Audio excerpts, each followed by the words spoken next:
پاکستان میں ذہنی مریض 23 لاکھ سے متجاوز، نشئی 1 کروڑ ہو گئے۔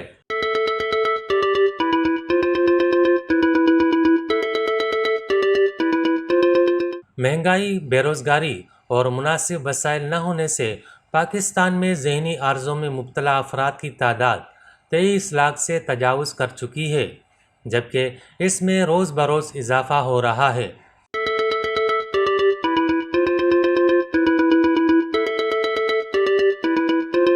پاکستانی معاشرہ ابھی تک ذہنی عارضوں کی بیماری کے طور پر قبول کرنے کے لیے تیار نہیں، جس کی وجہ سے مسائل بڑھ رہے ہیں۔ میڈیا رپورٹس میں حاصل کردہ دستاویز کے مطابق کورونا کے بعد ڈپریشن اور ذہنی مریضوں کی تعداد خطرناک حد تک بڑھ رہی ہے۔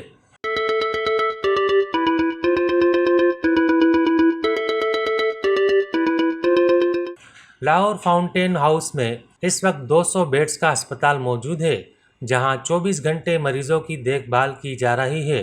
فاروق آباد میں 150 بیڈز اور سرگودا میں 100 بیڈز کا ہسپتال ہے۔ فاؤنٹین ہاؤس کا سالانہ بجٹ 30 کروڑ روپے ہے، جبکہ ان اداروں کو نہ تو حکومت کی طرف سے کوئی گرانٹ مل رہی ہے اور نہ ہی غیر ملکی ڈونرز کی طرف سے امداد ملتی ہے۔ ان کا انحصار صرف پاکستانی ڈونرز اور ادارہ اخوت پر ہے۔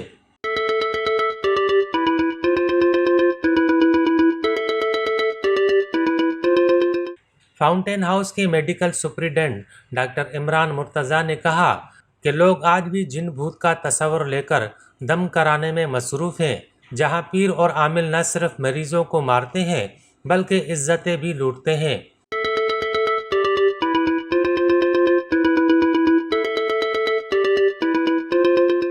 عالمی سطح پر 20,000 مریضوں کے لیے ایک ماہر نفسیات ہوتا ہے، جبکہ پاکستان میں 20 لاکھ کی آبادی کے لیے ایک ماہر نفسیات ہے۔ فاؤنٹین ہاؤس میں جو لوگ اپنے عزیز اور اقارب کو چھوڑ کر جاتے ہیں، پھر دوبارہ ان سے ملنے نہیں آتے۔